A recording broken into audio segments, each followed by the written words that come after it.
Not quite yet, Mayor, almost. Oh, okay. Yes, you're right. We still got a minute to go. John, if you want to tell a story. I don't have a minute story. I only have long ones. Oh, you got a long ones. They're all- Okay. We will maybe after the meeting then. Yeah.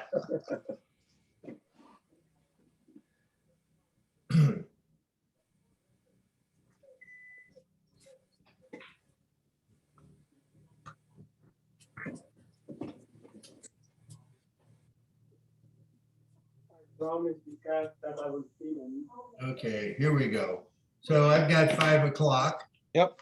So I'd like to call the airport commission to order. And Mark, could you do the roll call for attendance? Sure. Sure. Mayor Brar. We know Mayor Brar is present. Michelle Bond. I do not see Michelle. We have a couple phone numbers that I don't recognize, but I assume Michelle would indicate she's present. Okay. Robert Burke. Present. Luke Fassard. Also not present. John Halleck, present. David Lorman, Present. present, and Kevin Munson. Present. So we have 5 members present. So Michelle's not here and Luke's not here yet? Correct. Okay, all right. Well, we have a quorum, so let's continue on. Proof of posting and notice, Mark? Yeah, it's posted on our front hallway, on our listserv. We sent it out by listserv. It's on our website. And Rich, Rich is giving me the thumbs up that it was at the posted at the airport as well. So right, we're all thank set. you. Thank you, Mark. Yep. Next piece of business is the approval of the minutes. I'll give everybody a few seconds to take a look at the minutes and then look for a motion for approval.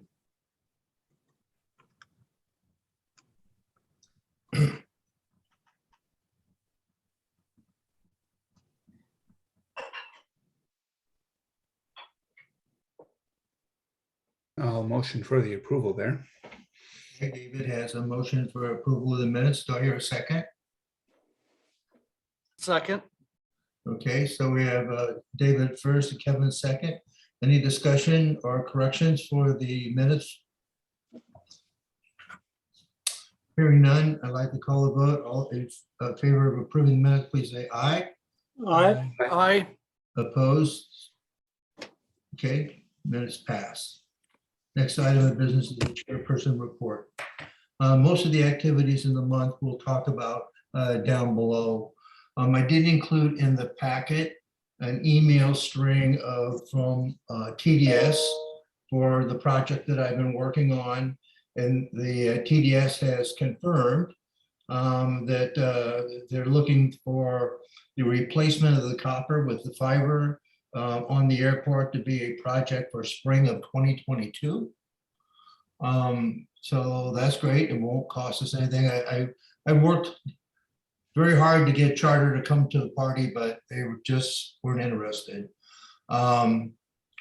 We have on the field, I've got the internet connected with Twisted Pair, and it delivers half of what it should be delivering. So Robin offered to go through and try to adjust prices, but I thought it would just be better just to leave everything as it is until we actually can get the service.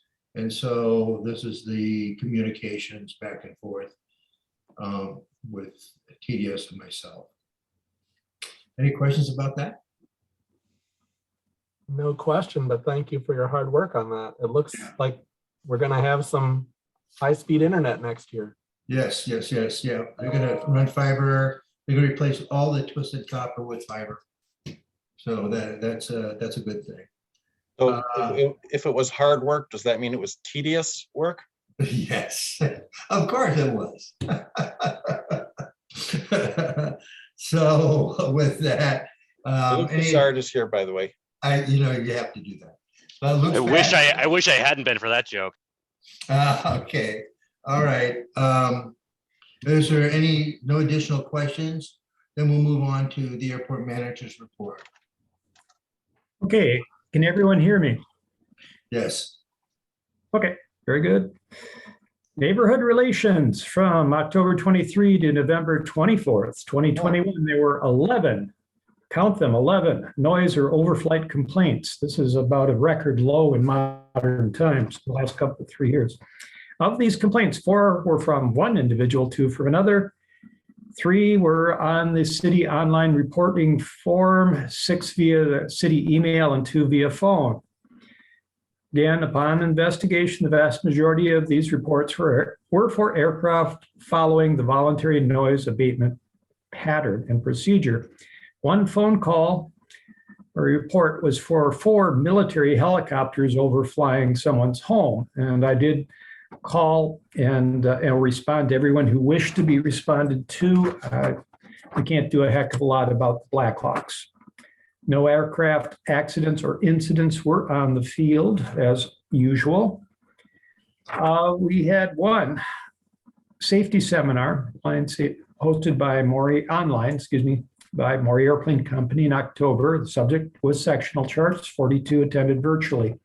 These online safety seminars and the actual ones, we have another one coming up here shortly that will be happening in our conference room, are very important for ongoing education to the pilots, especially those that are a little on the rusty side. The AED has been installed in the terminal reception area. We're still going to try to coordinate staff training with Middleton EMS when that can work out. If not, we'll get training from another source. Not sure what's up with the Knox boxes yet, but we don't have them here. And the brush basically the brush clearing on the south of the runway is done. There's a little bit of cleanup to do. There's a lot of burning to do. We also have some grass that we want to burn along the waterways. And I found someone to do that at a very reasonable price. So we hope to have that done yet this year. I know the city is very busy with their personnel, so we'll just have to outsource it. But again, it's well within the budget that we already have established for that at $2,500. Other news, the main taxiway cracks were filled and sealed and the markings redone. The crack, fill, and seal required the airport to be closed most of 2 days, well, during the day for pretty much 2 days, but everyone worked around that. And as I said, we do have an FAA. The FAA will be conducting this safety seminar at Maury Airplane Company on Wednesday, December 8th at 7 p.m. Also, one of our ground school coordinators, Scott Cabot, will be presenting. The subject is structural and carburetor icing and how that impacts aircraft in the colder weather. Other than that, nothing much to report. Does anybody have any questions they'd like to ask of Rich? So I have a question for Rich. Rich, do you have fewer flights during the winter time or in the fall, or is it do you have a peak during the summer and then it sort of goes down? Yeah, our flights are seasonal, but they're not that seasonal. We've got maybe 10% less flying that we did in November than we did in June or July. So I don't know what the reason is. Some would say people are back to work, they're not at home. Some would say it's colder, now the windows are closed. I think actually we just, for whatever reason, this is not much of an emphasis item at the moment of the noise complaints, because anyway, we just aren't seeing it. We haven't seen this low level of noise complaints since prior to the AMPAC starting up that whole master planning process. Okay, thank you. Yeah, I was gonna, you asked the question I was gonna ask, Mayor, and I just don't think there's anything significantly different other than maybe the community, I don't know what the phrase would be, but just the tenor of the community has changed. So I guess that would be it. Is there any other questions? Yeah, I have just a brief comment. So November was my first month of full retirement, so I was home, and my daughter and I in October had spent some time in Iceland. So I got home at the end of October from that. And so I was home. So I was actually able to be at home doing things at home all month. And I noticed whenever I heard an airplane going over, a noise or some sort of aircraft, I'd run outside and what I saw 90% of the time were aircraft transitioning through the area that had nothing to do with the airport. They were too high. And a lot of times they were the military helicopters or the whatever they're called, the air ambulance helicopters. But they were too high and they were in transitional flight, or they were jets going into Dane County Airport.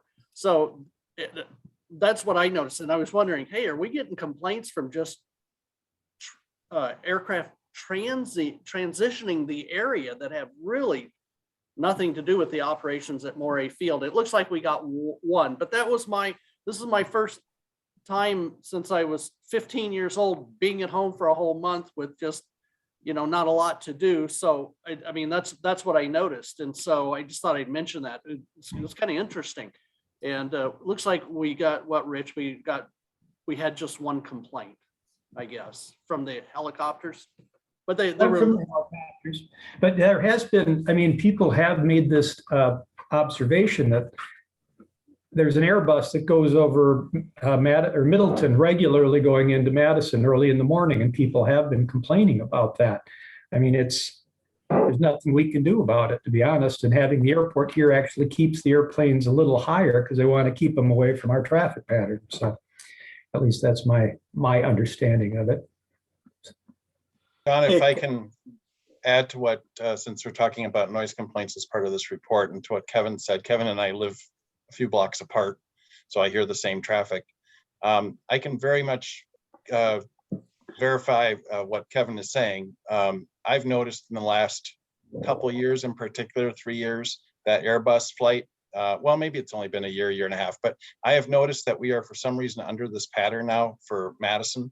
They come in at 5:30 in the morning. That in fact, I've heard it before 5 before, and I've watched it go well north of even Lodi before it comes back in for a landing. And I've wondered whether Dane County, whether the flight doesn't land until 5 a.m. or something like that, if they've got some sort of a rule about when that, I mean, I don't think they would, but some airports do, but I don't think they have that type of rule. But I don't know why the plane would fly that far north. My point is we have had complaints.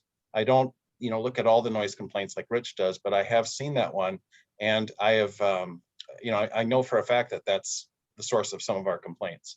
So I agree with you, Kevin. And Mark, just an FYI, the tower isn't open at Madison until 6 a.m. So the people handling that would be Chicago Approach. And so they'll do whatever pattern they do. Yeah, and the plane is usually, I would say it's usually about, according to my app, about 3,000 to 4,000 feet. Okay. Not AGL, above, well, whatever, I think that's above, I think that's the total, that's above sea level. Right. So that's about, 2,500, 3,000 feet above the ground. Right. Kevin, congratulations on your retirement, and now boy, you have a new job to keep track of the planes. Thanks. I'm the advisor coach for forensics now at Middleton High School. So I have 2 volunteer jobs now, but thank you, Mayor. The way to go. We probably will assign you a few more. So Okay, all right, not too many. not too many. Yes, awesome. Okay, thank you. Okay, if we don't have any more comments, let's go ahead and move on to the next item. The And I airport. apologize, I don't think that report was in your packet, which is odd because I could have sworn I uploaded it, but I hope you see it on the screen, right? Yes, Okay, Yeah, I'll add it to the packet after the meeting since we displayed it during the meeting. okay. yeah, I was just checking the website. I noticed the same, Mark. Thanks. Yeah, if you ever notice that, if anybody ever notices that, let me know before the meeting. Okay, So sorry, I missed that. no problem. So airport financials. Okay, so we're going on to the airport financials is the next thing. So the airport financials looks to be fairly incomplete. There is an invoice that I am aware of that would go under airport maintenance for roughly $10,500. and that is for grounds maintenance, and that would be for the goats. The goats cost 10,500 for the year, or I don't know if it's for the year, but this last invoice. So, I looked into this earlier this week to see why or whether it had been paid. We did get an email request. That was the chain of emails that, John, that you were part of, and Rich too. yeah, I reached out to is it Ben, I think? yes, And said we needed that in their normal format that they gave us last year. And for some reason, I couldn't find that we had that in the proper invoice format. I just saw the email. okay. Rich, do you have that by chance? Let me search my emails. I don't believe so. I think it was just in the kind of email as opposed to an attachment. Yeah, and I think that's why I hadn't paid it yet, because I was waiting for that proper. I just figured we were going to get that sent to us. But anyway, I reached out to Ben earlier this week, let him know by phone. I don't think I have his email, but I had found the proper format for the invoice from the last payment last year. So I know that they can generate that. So that's, if they can get it to me first thing in the morning, we can probably pay it next Tuesday. Okay, well, Might be a little late for Tuesday I'll now. try to reach out to him email, or Carl will. I know she's on the meeting, so we'll see what we can do about getting it done. Thank you. So other than that, there's, like I said, it's relatively incomplete. So my hopes are that if we meet the next meeting, if the next meeting is the February 1st, we will have a formal closing for the year, and we can do a proper reconciliation and then go through it in great detail. But I don't think there's any sense spending a lot of time on an incomplete document. If anybody has any questions, let me know, and if not, we can move on. Okay, great. Let's move on to the next item. So this is the Capital Flight event request. If you can recall, last time Capital Flight presented a request, we had a discussion about it. There was some, I don't know if there are concerns, but there's some discussions of ways to improve it. And so we asked that Matt and Rich get together to hammer out how to make this the very best event possible. And then ask the airport manager for Rich to sign off on it and send back to us. And that's what's in these forms, if you will. So but just to summarize again, we looked at the airport manager who maintains the operations of the airport to kind of quote unquote bless the request. As the airport commission, we're kind of limited to safety and operations. All the other things that the city does, they have, people to deal with alcohol and all that other stuff. So our limits are safety and operations. So Rich, you met with Matt, and you and Matt have come to the conclusion that the event request as submitted, you signed off on it, and from your perspective, everything is good to go? Yeah, I mean, this is I won't call it aspirational, but it is a general concept at the moment. There's not, the details will be worked out further, but both Matt and I are on the same page on this, so there should be no problem with it. I'm also going to really encourage, well, we have it well in hand in my estimation. Yeah, well, this isn't like a new event. These are new editions of an old event, right? So it isn't like we're signing on to something that we haven't seen before. So I'm fine with Rich's approval, and I'm happy to make a motion that we approve the events and I don't know if we need to make a recommendation or not, but it needs to now go through the city's processes. So I don't know if anybody would be willing to second that. This is Robert. I would be willing to second that. Okay, so we have a first and a second. Now we can have a discussion. So any questions or discussions about the document, about the events? So the motion, John, as I understand it, and to help embellish, help clarify it, I guess, Yes. to approve the events, that the airport commission makes a motion to approve the events, recognizing that the applicant will need to obtain final approvals from the city. That sounds excellent. And the John said for safety and operation, and Mark, I will have to abstain from this one. So Okay. I'm sorry, you're doing what, Mayor? I didn't hear you. I have to abstain from this one, so. All right. So when I call the vote, I'll ask for abstentions. So was there any additional discussions? Okay, hearing that, let's go ahead and call the vote. All the airport commissioners in favor of the approving this, please say aye. Aye. Opposed, same side. Those abstaining? Aye. Okay, and one abstention. Okay, so that carries, and so let's move on to the next event, next item. The brush removal and Pheasant Barrage Creek maintenance and the project update.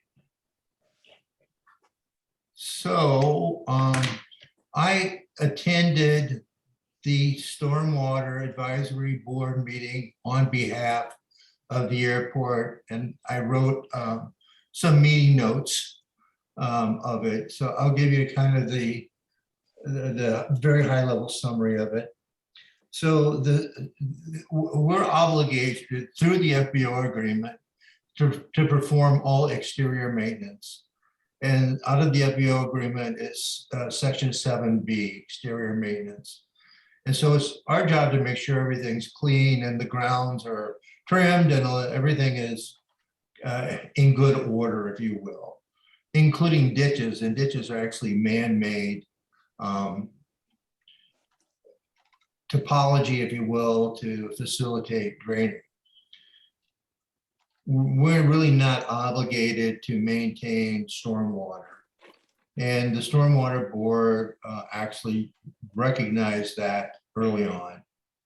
So the agreement was that we would maintain the land, we would mow, we would burn, but the city through its engineering would take over the stormwater. So Eric is going, Sorensen, I guess I say that right, Sorensen, yes. Yes. Eric Sorensen is going to do the engineering. They're going to get the DNR permits. They'll bid it. They'll do whatever they need. We will facilitate as we are, but it's a whole area that we don't know anything about. So we're going to focus on what we can do, and that is we're going to keep the place mowed and burnt and in good order. So I consider that to be a good outcome. We don't have much more to clear, and after that, we should be in a very strong maintenance mode. So regarding this meeting and Stormwater Advisory Board, is there any questions about the discussions, the document, where we ended up, our obligations? What can I tell you that it's not obvious here? Well, John, I would say you did a great job, so it looks good. Well, thank you. I think the Stormwater Board, I think it was a good outcome, and I think they recognized the things that they needed to do. So it really wasn't a lot of arm twisting. And even Mark made the motion to approve, which I consider to be very, very a powerful sign for the Stormwater Board. And that Just to clarify, that was Mark Sullivan. yeah, thank you. That was the So that was I was pleased with that. So what's left over? So now what we have to do is we have to maintain the area. So Mark, I think I put an insertion in there about a boom mower. So there's a little bit of a piece about that and what it might look like. So there's the minutes and yeah, so do you go want back first? that bit. So Rich actually I helped Rich produce this and Rich can clarify it at the end of the year. But there is money in for brush clearing and mowing. And the way I did this was I took all of the labor and I just broke it out roughly by season, knowing that they're not gonna mow in December and January, February, right? And they're gonna plow snow. And then the clearing, at the end of the year, Rich can go through and reconcile all this. And I think this will be something very good for us to review when we review our finances in the February meeting. It'll take the month of January for everything to reconcile itself out. But I think this is where we're at. So next year, the brush management goats and all of that stuff, and the burning, all of that is actually, other than third-party work, will all be in Rich's budget. Because I don't see, we're probably not gonna need the goats next year. And other than a small amount for burning, it's just not needed. And by the way, Rich, this is the 2021, this is our 2021 budget. Okay, great. So we had this in 2021, stellar. So the burning is in that, and so we're good. And we'll review this at the end of the year, see where we're at, and we'll move on from there. Great. So let's roll up a little bit if we could. So what we want to do, and this is not necessarily the device, if you will, but we want to get a boom mower that connects up to the front of one of our pieces of equipment that can reach over the hill and trim along all the sides of all of the creeks and all of the willows and all of the things where we've been trying to clear and maintain. Everything was cleared about 6 years ago, and it didn't take long for it to get in this current state. So with the proper equipment, this is really kind of a minor job. We use something similar to this in the town of Vermont that connects onto the front of, I think, our pickup, or not our big snow truck.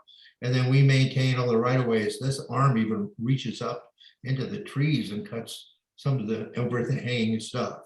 So the idea would be to put into our projects list a wheel loader boom mower. We don't have it on our petition right now. And then I've already talked to the Bureau of Aeronautics about it. And this would be something that we would fund under a 2080 rule. We've got quotes in the $80,000 to $100,000 mark.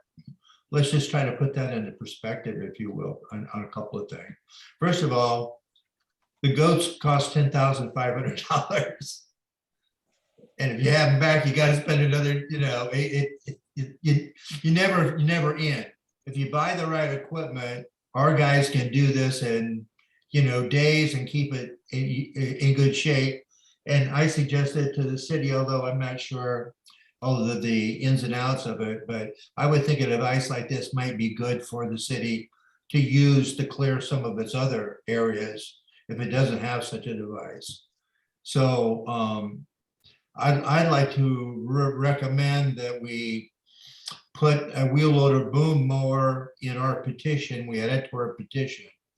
And then we add it, we put it in a number, a potential budget number of $100,000.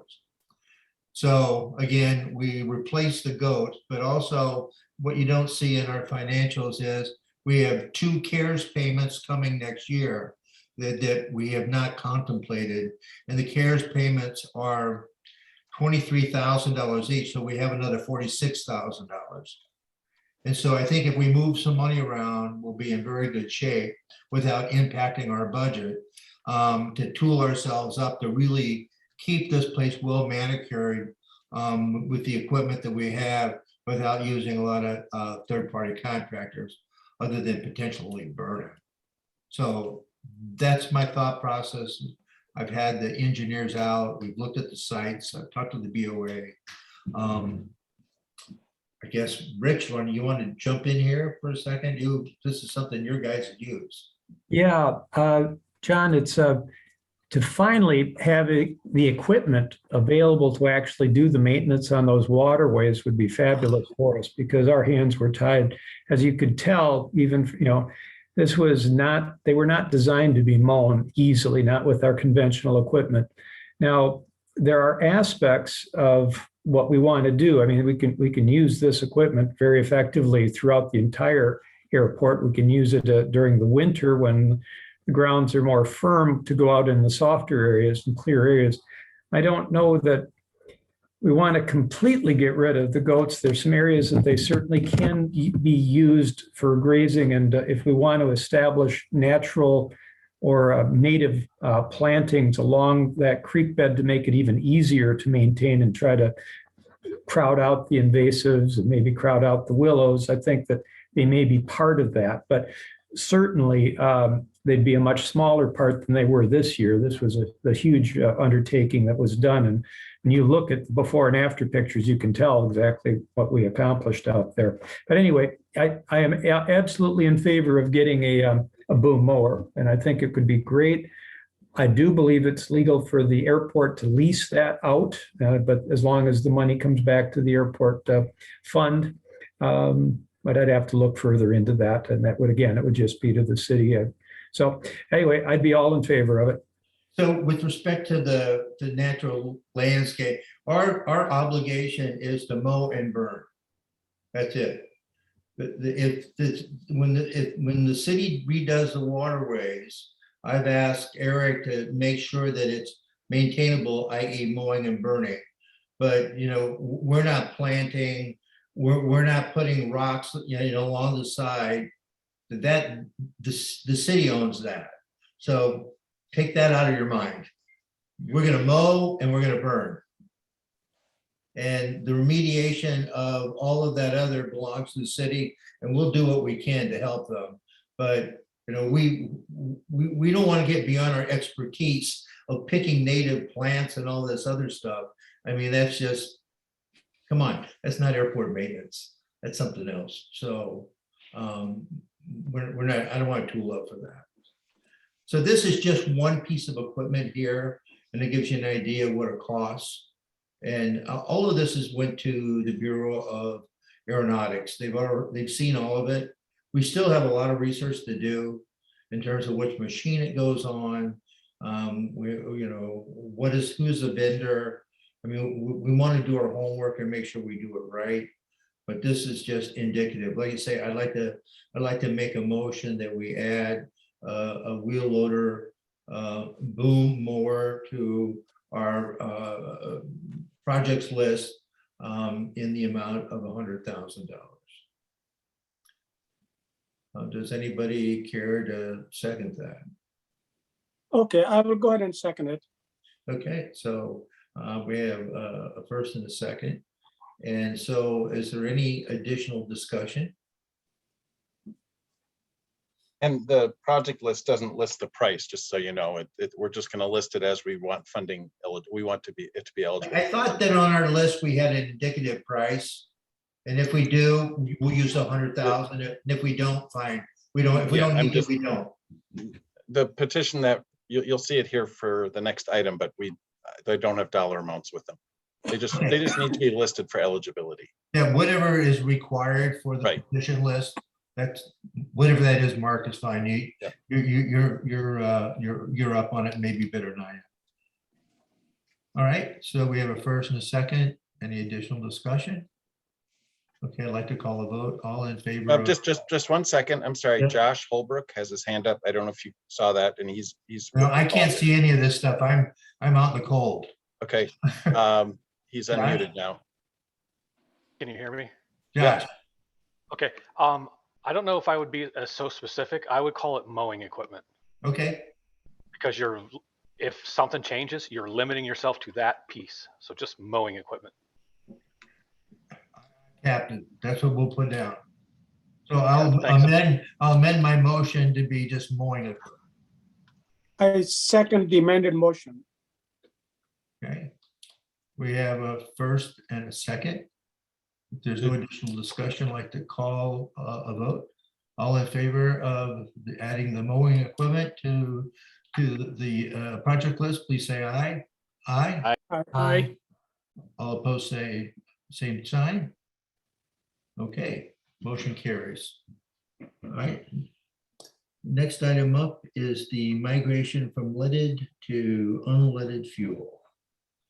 So just to bring us up to speed here, at the last airport commission meeting, we discussed it and made it a recommendation to the city that maybe they should just hold tight and wait to see how fast the development of the unleaded fuel as a universal replacement came along. The Common Council decided, and I think it was a good decision, to go ahead and pursue the project and to take it to the next step, which would be engineering.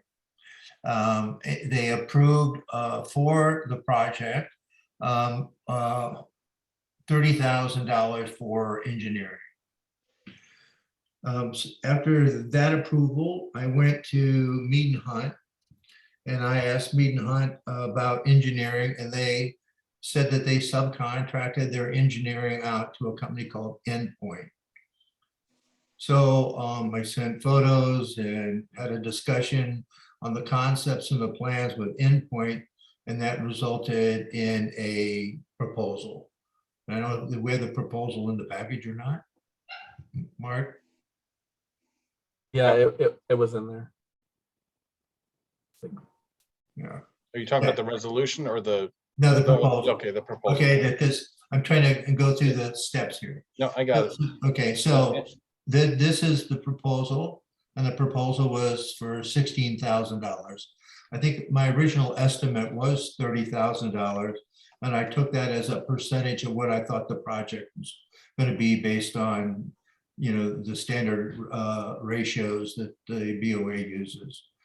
And so this is everything that we need. What is not included in here is the actual letting of the contract or handling the bidding process, if you will, which is a good thing, because depending upon how this project unfolds, that may be something that would be done by the BOA as opposed to have it be a city product. So the engineering is 16,000. And I don't know if we need a motion to approve this, Mark, or not. The funds are already, the funds are allocated.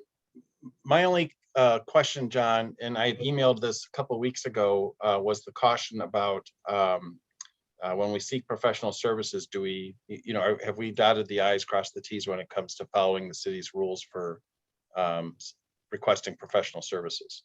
Well, I think what we can do is we could say this looks acceptable, subject to city's policies and procedures, and then leave the city, dot the i's, cross the t's, and do all the things. Yeah, I'm not an expert on that stuff. That's why I was suggesting you work that out with Bill and Mike, and I don't recall what their answer was. No one responded to it. So my comments to Mike and Bill were, we could look at it and we can make an approval of it and a recommendation to proceed, subject to all of their guidelines. And if their guidelines are, well, we have to take this out for bid, then that's what they'll have to do, I suspect. Yeah, I'm no expert on the city's processes. You know me, I'm a straightforward ahead guy. Just get it done. I do recall an email on it. I'm looking for it right now. Okay. We can, I think the way that what you just described is an acceptable way to handle it. You know, there's a lot of these things take expertise, and there might not be 3 firms that even want to do or are qualified to do the work in this area, you know? I went on Mead and Hunt's recommendation that this is the company that does all of their work, and they're a GSA contractor. And so they have the expertise. You know, if the time comes, they can provide valuations and do other work that we want. So I would have no way, nor would anybody in the airport commission, to know if these guys are the best in the field or not. Okay. I guess we could ask, you know, Josh could weigh in on it. Yeah, I use Endpoint for my fuel farms too. Okay. So I think they're an acceptable solution.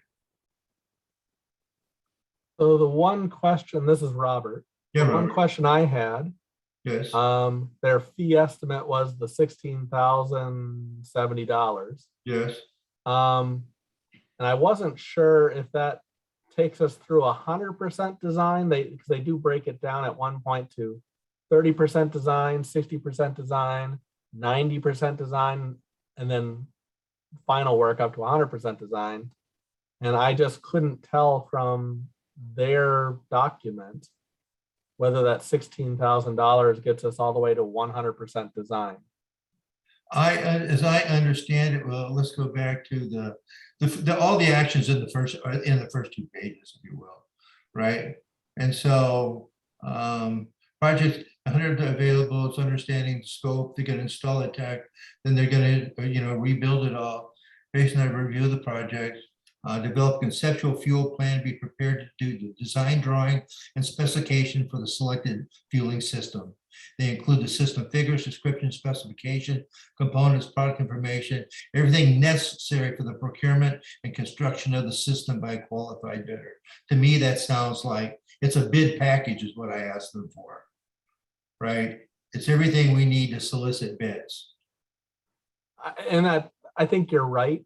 I might just I understand. recommend that when we make a motion here, that it be contingent upon, something that says basically we know what we're getting for that final dollar figure. But do you want to craft a motion? I'll take a shot at it. I think I would say something along the lines of, I would make a motion to, I guess, is this something that probably needs to be recommended to finance, Mark? Yeah. Yeah. Well, and I wanted to point out to you this input we got from Sean Stowski, our city engineer, on November 22nd. This was not in your packet, but so he wanted to know whether this was a request in response. The proposal was in response to an RFP that went to several qualified firms, but we typically submit such requests to 3 firms and then evaluate the proposals received against the expectations for scope and project timing. But I don't know that that's required, or, this is not my area at all, which is why I asked Sean to weigh in on. Sure. I think in our motion, we can have, we have the city verify that it's consistent with the rules and regulations. And you were copied on this, John. Yeah, I know, I have it. Josh, did you have your hand up? Do you have a question? Yeah, I have I guess the one thing I would watch for is I feel like they're going to give you all the specs and the plans, but they usually subcontract Mead and Hunt or other to put it together for a bid. So you might get everything right up to the bid, but not the actual bid book. Yeah, but I haven't seen the contract, but yeah, that'd be my guess. Well, that was very clear that it would be, the package would be complete and ready for bidding. Okay. And we can double check that and make that part of we can make that part of Robert's motion. Yeah. I'll take a best attempt here is to say, I would make a motion. Sorry. Yes, I would make a motion that we recommend to Finance Committee and Common Council the use, I guess, of this company. Geez, too many screens. How about maybe consideration of this proposal? Yeah, consideration of this proposal from Endpoint Solutions for the design and engineering of a new 12,000 gallon fuel tank for the airport, contingent upon requirements of the city for bidding, and contingent upon clarification of exactly what we get for the amount of money that we would pay for this. Yeah, I'd say It would be something that along the lines that we have a comprehensive bid package, right? Yeah. We need a comprehensive bid package. And Mark, what I said was poorly stated. I don't know if you have any improvements to my wording as you're trying to jot down my comments. I simply said to recommend to the Finance Committee and Council to consider this proposal from Endpoint Solutions for the design engineering of a new $12,000 gallon fuel tank contingent upon meeting city requirements for bidding requirements, I'll say, and clarification of, and that's where I trailed Let off. the package be complete for bidding. Sorry, say that again, John. Yeah, we want it to be complete and contain all materials and specifications necessary for bidding. For bidding. of And we the- want to we solicit bids, Right. right? And it has to be comprehensive enough and complete enough that where somebody could look at it and actually produce a coherent bid. So how about staff ascertaining that this proposal is sufficiently thorough? Okay. Something like that. Oh, Yeah. the mayor I think has that his hand sounds up. good. So can you repeat back my motion? Yes. So to recommend the Finance Committee and Common Council to consider this proposal from Endpoint Solutions for the design engineering of a new 12,000 gallon fuel tank contingent upon meeting city bidding requirements and staff ascertaining that this proposal is sufficiently thorough. It's a long motion, but I think that's what my motion is. If anybody would care to second it or amend it. I would second it. I think it captures the thought. So Mayor has I his have, hand up. I have a question for Josh, and that is that what does BOA require? Do they require for design services 3 quotes or just like giving it to the endpoint is okay? I think it depends on the price. I think. Yeah. I mean, I've done some up to, I don't remember the number off the top of my head where I just selected someone, but there's a threshold, but I just don't know what it is. We usually defer to whatever the city's policy is. And I think there's a threshold of 25,000. You know, actually, Rich might have this in his head too. I know that we've provided this to you previously, Rich. I don't expect you to have it memorized, but I know that we have, you know, we make distinctions between services versus, you know, concrete things, you know, tangible things. I just don't know off the top of my head. I'm sorry. I think there, under 25,000 rings a bell, but I'd have to go back and review it, Mark, about getting. We'll figure that out. Yeah. John, I'm not trying to rain on your parade here with the work you did. We all appreciate it, especially that it's coming in well under what the council budgeted. So Yeah, no, it's not a problem. It's like, I'll be the first to say that I have a lack of understanding of government. And at times it's a cloud to me. But I think Robert's motion captures the point that the city will make sure it's consistent with whatever rules and regulations there are. And if it doesn't meet it, then we'll have to come back. But at least we have a number now. I mean, I think that if nothing else, we have a number. Yeah. Agreed. And I see here now that Sean talked about the city's standard engineering services agreement. So, and that was something I should get to the city attorney. I haven't done that yet. We mainly wanted to get your direction here. So we won't take this to the council next Tuesday. That agenda's essentially closed anyway. You know, we're just adding one more item to the packet, and that's this resolution that you're talking about in a moment. Well, the council's already approved $30,000 in the hiring. I would think it's down in the staff work right now.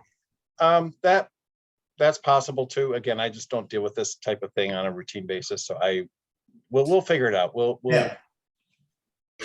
I think the council still has to approve certainly if there's a contract or an agreement that has to be approved by the council. So Okay. Yeah, and like I said, budgeting is one thing. Well, we have a motion and a second on the table. And I think it captures the concept, if nothing else, Does anybody have any questions or comments about it? Yeah, I would just say it's very important and we want to get it done as soon as possible. Okay. All right. Any other questions or comments? If not, let's call a vote. All in favor of the motion to recommend this Endpoint Solutions agreement, please say aye. Aye. I, Opposed, same sign. Okay, motion carries. Okay, so now we have, so there's two more pieces here to go. It's like a tree that we have to go through. So what's left to do now is to figure out, we know what we have and we have some rough estimates of costs. So our next steps are to figure out funding and on a separate path, and we'll talk with David a little bit. Eventually, we'll have to figure out what unleaded fuel to put in it, right? And so we're going to have to continue to monitor the landscape of unleaded fuel. But let's talk about funding first. So over the period of the last month, we've been looking at various things. There is a very high awareness in our community about lead in the environment. I would say the community is hypersensitized to lead. Maybe not, maybe that's a poor description of it, but that's my senses anyhow. And so I believe that this is something that the Congress, our local senators and representatives might want to be able to weigh in. The government's passed funding for infrastructure and also for environmental. And we believe that this falls underneath of it. And so we wanted to put together a resolution for that. So we drafted I didn't say we drafted, I would say Luke and others drafted a resolution. There has been several discussions about how this process works. And the process would likely still involve the BOA and that money would not come directly to the city. And that kind of makes sense because I work on a couple of things where Congress provides money, but other governmental agencies provide the oversight. I actually work for the Department of Defense on cancer research approvals. The Congress gives it to them to decide who gets the money.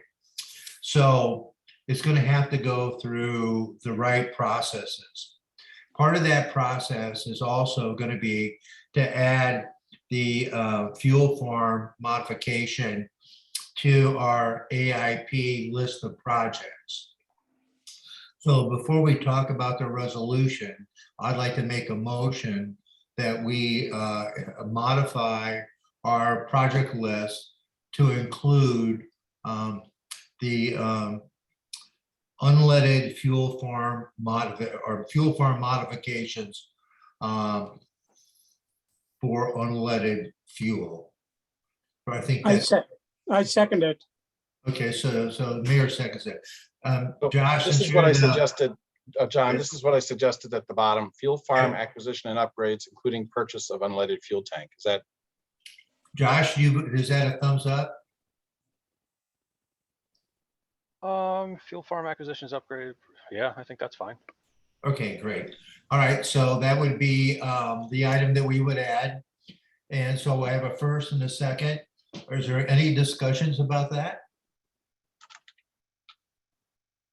Hearing none, I'd like to call a vote for to make the modifications to the AIP list. All in favor, please say aye. Aye. Opposed, same sign. Motion carries. Okay, so now we have the AIP modified. And so we have a resolution. John, may I just, I'm sorry to interrupt you. I was just going to explain a little bit more what this is. Okay. So and this was in my memo, so you've all seen it, but for anyone else who's listening. So what this motion did is the same that your previous motion did on the mowing equipment. We're just adding this to our project list, which we have to do a petition to the Bureau of Aeronautics, the Wisconsin Secretary of Transportation. We did this in spring of last year. And so the two motions you adopted tonight will mean we have to go through that formal process where we schedule a public hearing before the Plan Commission. It goes to the council, et cetera. So you'll see over the next 2 months that we go through this process, and that's just dotting the i's and crossing the t's for what the Bureau requires. So that's a separate resolution that's going to happen from what you're describing next. And I see that that's not going to be have a critical impact on our timeline. Right. Because we still got to hide in engineering and all the other work done. Right. So hopefully that'll all come together at the same place at the same time. In the meantime, we'll also seek funding. So Luke has, and I don't know, Luke will work with you on this, but this is the resolution that we are going to ask the city to sign. I'll just go through it. We're talking, we're authorized to construct, own, and do all this work. We've been planning for these improvements. The government recently passed this bipartisan investment, upgrade our nation's airports, etc. We want to convert leaded fuel to unleaded fuel at our airports. Would be a great environmental benefit. We actively listen to our residents and our neighbors. We've expressed a desire to transition the airport from leaded to unleaded fuel. We've developed a plan to purchase this fuel farm, purchase a new tank, rehabilitate the existing tanks, the goal of establishing as many aircraft operators to transition to unleaded as possible. And right now we think 40,000 of the 70,000 gallons can be transitioned if the fuel is available. This project does not meet FAA eligibility guidelines for funding, and therefore we need to find somebody else. However, the FAA can provide project oversight to ensure the project meets FAA standards. So what we're requesting is $300,000 funding for the modification to facilitate transition. We do need to add in there, I believe, and I think Josh gave it to me somewhere, that with the project, we need to make sure that if they do grant us the $300,000, it comes with a caveat that the $300,000 that the project as approved does not need to meet FAA funding eligibility guidelines. It's highlighted. I added that this afternoon. Okay. I don't know. I thought maybe it come down where the request was. And therefore funding needs to be, however, can't provide. Yeah, but it doesn't really say that they have to, if they grant the funding has to come with the notation. The project does not have to meet federal eligibility guidelines for funding.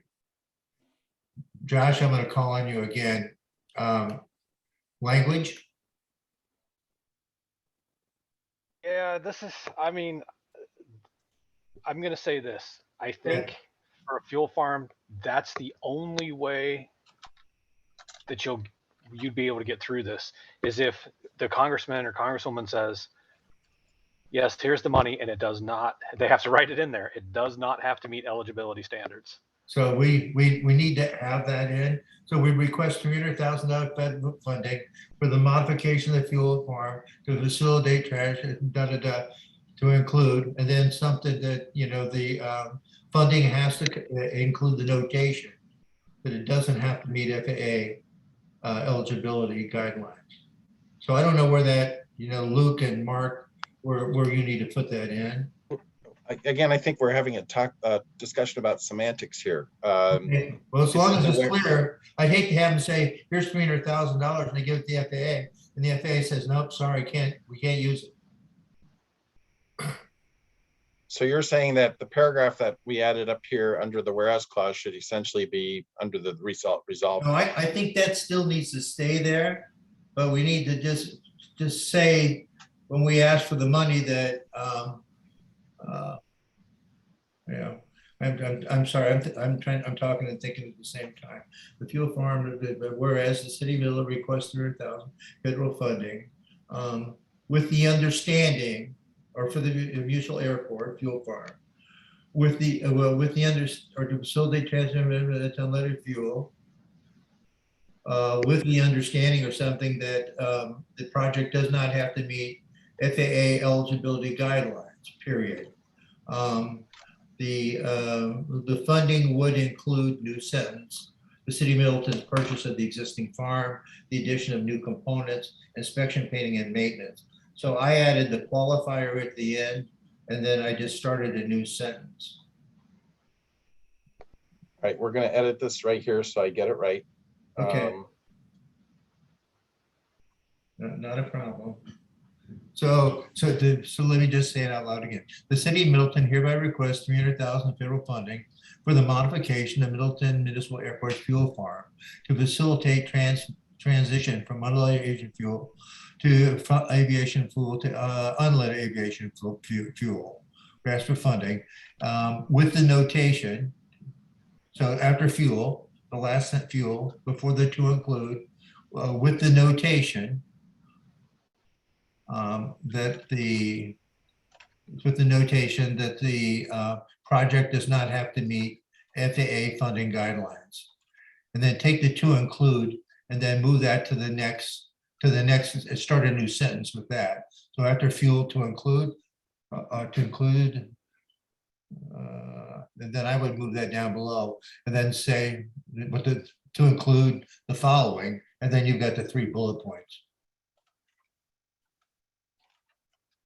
So then just make it a real sentence. I'll let you do the English. Well, the transition from leaded fuel to unleaded aviation fuel. With the understanding that the project does not have to meet. If you want to use the word. No, it does have to stay the notation. It's not just the understanding. They need to write explicitly Yeah, exactly. It's a notation. in their documentation, explicit notation. Yes. Right. Yeah. You take the word that out. With explicit notation, the project does not have to meet FAA funding. I'm great for throwing in extra that's. With the explicit notation, you said take the word that out? I would. With explicit notation, the project does not have to meet FAA funding guidelines. I don't know what the word that actually adds to it. So the fuel, it says aviation fuel, unleaded fuel, with explicit notation, the project does not have to meet FAA funding guidelines. And then I said the project to include the following. I would just make that a separate sentence right there. Project to include the following.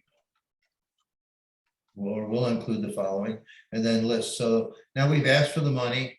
We told them that we have to have the notation, and we told them what's included. I think that makes sense. Commissioners want to weigh in on this?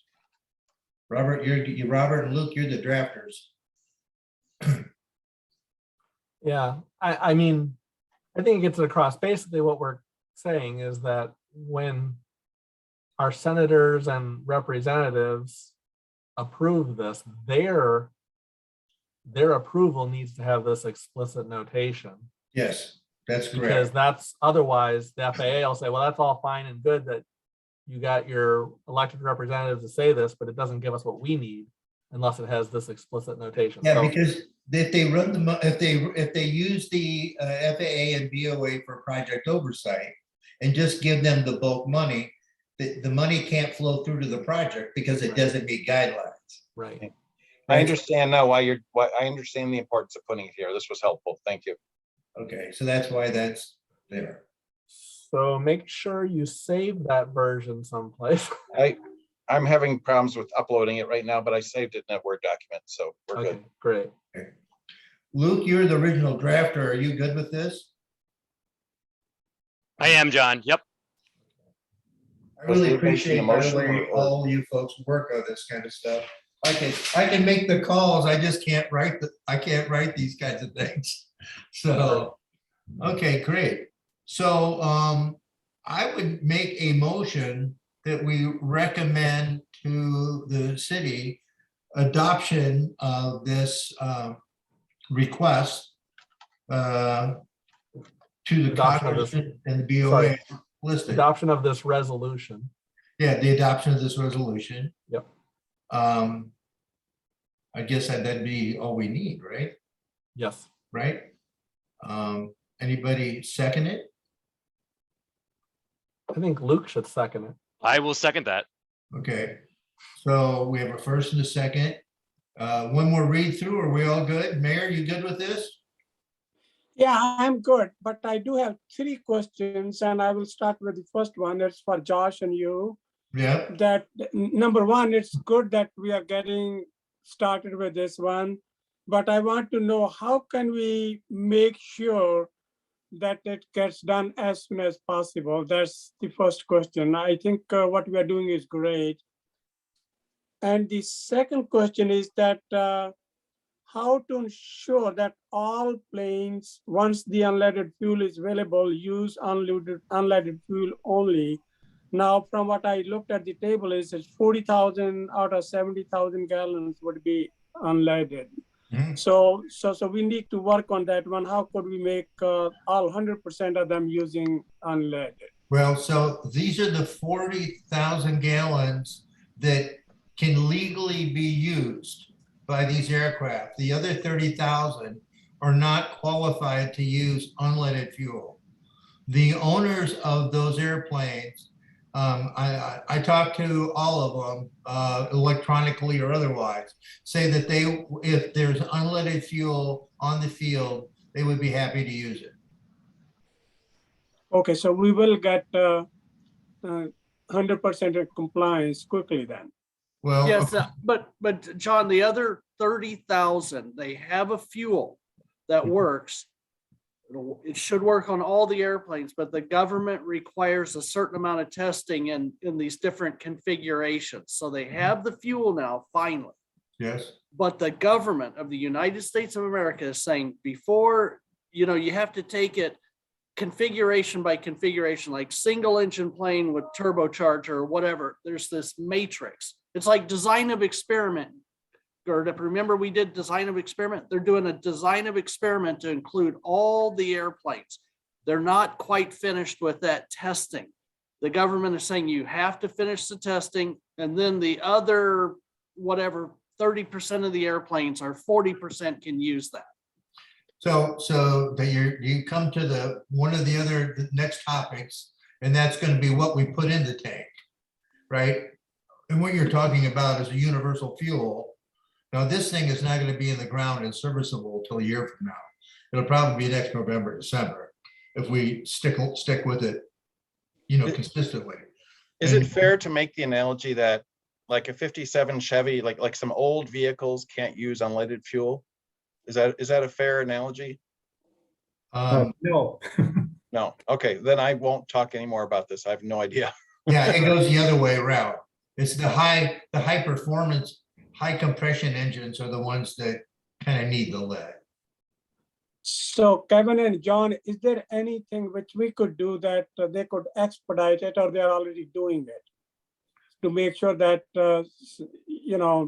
some of the planes, checking them out, that they will be okay with this new fuel? We have a list of every aircraft on the field.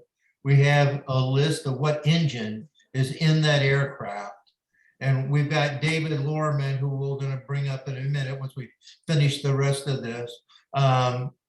Is going to monitor that and kind of keep us apprised on a month-to-month basis. So, and we're also in routine communication with the lead engineer that developed the fuel that will ultimately go in all of these airplanes. So we have a relationship with him. We're ensuring that we're at the top of his list as high as we can go. There's some competition there, Reed Hillview in California, and some other places. And so we're also doing that. So let's set the fuel aside for a second, and let's see if we can. What's on the table is this motion for funding for the fuel farm, for the physical entity that will house the fuel. And let's talk about the fuel in a minute. So we have a first and a second. Do we have any additional discussion? I do have one more question, John. Yes. That is that this is the one option for the funding. Are there some other options of funding which we should also look into? Yes, there are. There's 3 levels of funding, and we are looking at the other 2 as alternatives. So the second alternative is we're discussing with Josh about the possibility of using entitlement funds. And For so, Josh, you want to? Yep. Go ahead, So Josh. the other options are you do the whole project with 80% state, 20% local. And the other one that I'm looking into is seeing if I can get you the third tank using entitlements. I know you don't have any, but I can typically find some somehow. And then, so the new tank would be with entitlements, and the other parts, the purchase and whatnot, would be with 80-20. So I'm looking into multiple different ways to get this taken care of. Okay, that's great. Okay, Yeah. so we want to get this done as soon as possible and really appreciate it. Well, we've got to get the engineering done first, and that's going to take us probably in almost to February. And that'll give us time to work this resolution further. Then the third method, by the way, I would call the third method, is basically for the city to pay for it and the airport to pay some of it and to try to figure out how to get it funded in our own community. But I think the hierarchy is we should work first the Congress. Simultaneously, I'll work with Josh and we'll try to figure out the plan B, and we already know what the plan C is. Okay. So we have a plan. Okay. So okay, so with that, any other questions about the resolution? We have a motion and a second. I just wanted to note that Michelle Bond is present. I don't know when she joined the meeting, but she's available for this vote as well. Michelle, when did you join the meeting? After the first motion. On this topic? Yep, So you voted for the second motion is what you're saying? correct. Okay, Yeah. thank you. Perfect. Okay, with that, I'd like to call a vote. All in favor of the resolution, recommending resolution to the Common Council, please say aye. Aye. Aye. Opposed, same sign. Okay, so the motion passes. All right, so I have to think through this. I do this very orderly. So we've got engineering and we're working on funding, right? We've already brought up a parallel motion, which is what are we going to put in the tank? And so Michelle and I put together originally a list, and I took out some of the identifiers and I gave it to David because David seems to be on top of this. And I asked David to follow up because he's watching the fuel.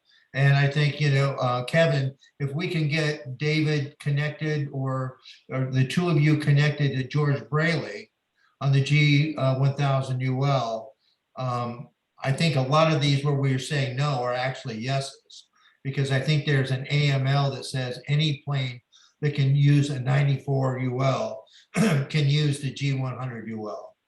So I don't know that, and I'd want somebody else to confirm it. But David, do you want to make comment on this at all, what you've done here? Sure. So what I did is I did go out and find the FAA approved model list, or AML, that's already published out in the public domain, and it lists 141 engines manufacturers, and within those 141 there's dozens and dozens and dozens of call it model designations. So when you look at the way I put that list together, what it is for example, one of the really common engines out there, a Lycoming 0320, has probably I don't know, probably 40 different different variations within that motor in there, and they are all on that approved model list. So on the spreadsheet, basically, where it says yes on approved model list, that's simply because those pilots provided the minutia detail that I needed to cross-reference it with the model list. when you look at the incomplete, all I'm really saying is of those 50, it's just missing a series designation. So if it's a Lycoming 0320, the pilot, the owner didn't tell me it's an A1A, which is an approved one, and so is an A1B, and so on and so forth.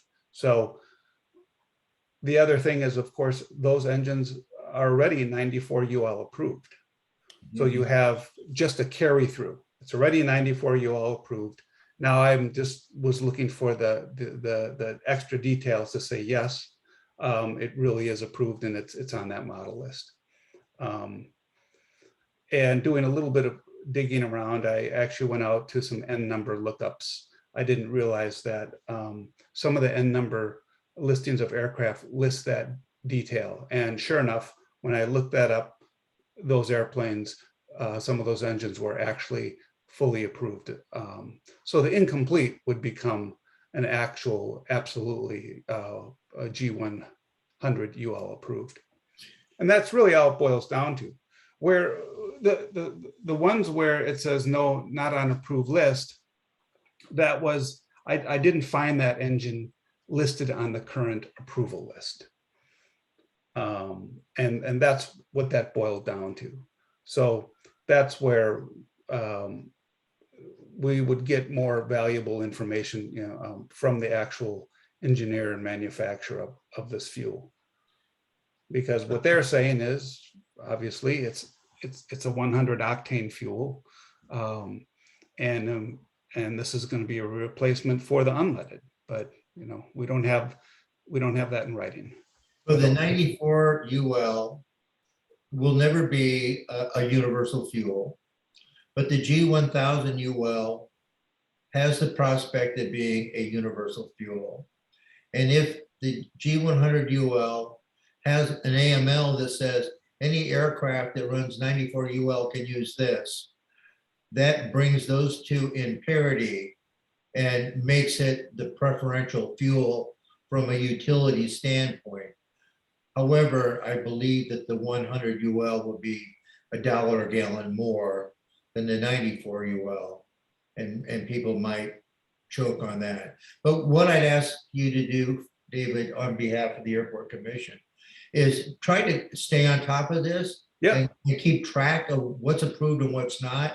And then, you know, Kevin, if you can either hand off to David to George, or maybe you can have a joint call with George. Sure. and David, and then just to confirm whether or not these AMLs have been approved and stuff, then that would be a good start. But at least that would give David a resource to be able to maybe make a monthly call or something of that nature. So we keep this up. I think that, I was just saying, I think that would be good, because this design of experiment that the 100 unleaded guys are using, and this is to get them to the end point as fast as possible. For instance, a 4-cylinder engine, carbureted, high wing, that would be a category. Low wing, you know, then another category, turbocharged, and another category, say, fuel injected. And then that covers all of those, because they want to also qualify the airplane itself. And that's the approach they're taking. But I would like to, you know, us to get together and talk about this other thing you're talking about. If it's approved for 94 UL, has been approved for these other engines, are we good to go with the 100 low list? So at least we know the status of where do we stand today and where are we going to be in a year. I mean, the goal is to have this design of experiment completed for the 100 unleaded within a year to 15 months. And we should have it'd be a good idea and to have a conversation with George and to see how all that's coming along. Great. Yeah, and if you look on the list, you'll just note where you'll see where there's an aircraft that is 94 UL approved, but it's not on the G100 UL. There's not very many on this list. It doesn't represent a large number at all. So and that's why I'm thinking those are really just some kind of anomaly. that I don't think is really going to be a big issue. Yeah. Well, so just to, the objective here is the day will come, if we get these tanks in place, we're gonna have to put something in it. Right? And so I want to be at the ready to be able to make a selection. And so if, you know, David, if you could keep an eye on this, and Kevin, if you want to lend a hand with that, and then at the upcoming airport commission meetings, if you know, you want to give us a brief status on the fuels, that would be good. It could be no change. It could be, we had a major breakthrough, but at least we'll be informed and we'll be ready to make some decisions. Make sense? Excellent job, David. I like this table and the details, and thank you, Kevin. And at what stage, you know, once we get the unleaded fuel, so we are going to discontinue the leaded fuel. So when do we see that we will be, you know, completely unleaded? So would that be 15 months, 18 months, or when do we, I mean, we got to stop the unleaded at some stage. I don't know that I know, and I don't know that David or Kevin or anybody else knows. I mean, you know, the talk on the streets is it could be by the time we get the tanks in the ground. Okay, But- that's excellent. That's great. That's great. But it all depends on the FAA. I mean, the fuels are there. The tests have been done, a lot of them. The FAA has to go through their process of saying, yeah, you can use it. You know, I have one airplane that can use it. I've got another airplane that's can't use it. But I think the G100 people have done the testing and says that it can't use it. So, but it doesn't do any good. What the testing says, FAA has got to hand out the type certificate saying, yep, you can use it. Then we can put it in the tank. So it's really up to the FAA. So you know, we'll keep an eye on it, and we'll be informed, and we'll keep moving with the tanks, and we'll keep moving with, you know, the fuels, and I think we'll get there and we're all done. So, Thank you, John. That's great. That's great. So okay. yeah, so we are doing the best we can. So I think that's good. Thank you. All right. I don't have anything else on this. Rich had his hand up. Rich, go ahead. Yeah, I just want to do for the non-pilots out there, typically speaking, the higher the octane, the more universal the fuel is. You can burn a high octane fuel, and we do, in an airplane that can burn a lower octane. So it's generally, it'll be universal backwards unless there's something very odd about this no lead fuel. The other point I'm making, simply from a business standpoint, is until the 100 unleaded is available, readily available, having a tank that can put the 94 UL in, that's, again, I'm probably one of the bigger users. I know I'm one of the biggest user of 100 octane on the field, and 60% of my training fleet can use 94 UL and will use 94 UL if we have it. And it's available at the same price point as the 100 right now. So in a year when we have our tank, if the 100 unlead, obviously we'll be watching it. If it's available, yeah, go with that. But if it's not readily available, or if the price point is still very high, I would recommend getting half a loaf and going with the 94 to begin with. And at least that'll cut our potential down under half of what we're doing right now, which is still, it's very, very minor. Now it would be even less so to speak. Yeah, well, we'll keep an eye on it, and the pricing, everything else.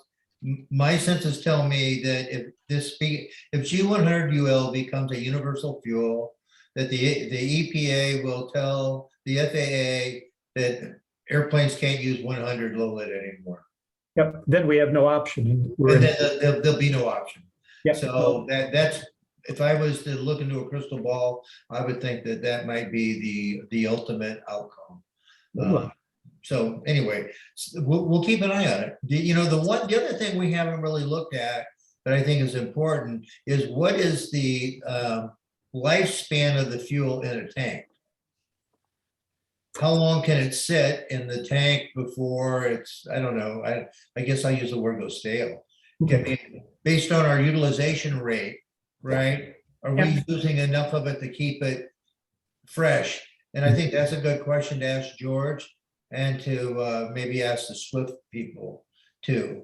Yeah. So, Aviation fuel already has a stabilizer built into it because an awful lot of airplanes sit for long periods of time between flights. So that it has a longer shelf life than your standard auto fuel. okay. Well, we need to, that's, you know, a thing we need to be assured of. So, Very good. yeah, so we have work to do and we have research to do on what goes in the tank while we're trying to get the tank. So I think we've done all we can on the leaded, unleaded. We've got engineering. We have estimates of costs. We're seeking funding. We're looking at what goes into the tanks. So once we get all that, then I think the plan will evolve. Is, you know, is this a 80-20 AIP thing? Will it be a congressional? Do we have to pay part of it out of pocket? You know, and then we'll work on the budget and just to make sure we know exactly what we're doing. And so we have a really good start on it, and I appreciate everybody working on this together. So. And that's excellent, John. And let's make sure that nothing stops it now. So I think great job. Really appreciate it. Okay. So if there's nothing else on this item, then I want to move on to the next item, the commission meeting. Is there anything, any more added on item 4? Okay, so let's go to the committee. My senses are from a week before Christmas until the first week, the end of the first week of January, nothing really happens anyhow, because everybody's on vacation. And so I would like to propose that we cancel the January meeting, and that gives us January to reconcile our books, put everything in order, and then when we get together in February, we'll be able to look at 2020, 21 in retrospect. We'll have a lot of information on our funding. You know, it gives us time to do some work, and it gives you folks a chance to. I'll keep working because I don't know any other way. I'm defective, I guess, but you know, you gives everybody an opportunity to go skiing on vacation or whatever they do. So any comments on that with folks? Do you feel, I'm more than happy to write, send out a status update report that doesn't require a meeting. But commissioners weigh in. What do you think? I think it makes sense. You know, there's always lots to do, but I don't know that a meeting on January 5th or whenever it is Second or going to third, be yeah. all that useful. I think we can do what we need to do the following month. Yeah. Yeah, I agree with Robert and John, I think, and the others. So. Okay. Is there anybody that's dead set on having a January meeting? With that, I don't know that I necessarily want to call a motion. Let's plan on not having a meeting. If something comes up that's urgent, we'll call a meeting, but at this stage of the game, the plan is no January meeting. Okay. Well, happy holidays and happy New Year. So we'll see you later. Yeah. So future events, we're going to go through 2021 in retrospect. You know, we'll get Rich a chance to do his numbers. We'll see kind of where we landed on that, and that'll give us some insight into the, you know, how tight our budget is for the brush clearing and everything else. We'll work the funding. So we'll maintain the brush. We don't really need to maintain brush removal and creek maintenance. That item doesn't need to stay on. I'll just provide an update. But the migration from lead to unleaded fuel is a recurring item, and we'll keep that on, and we'll also keep the financials on. And if anybody has something of importance, as always, let me know.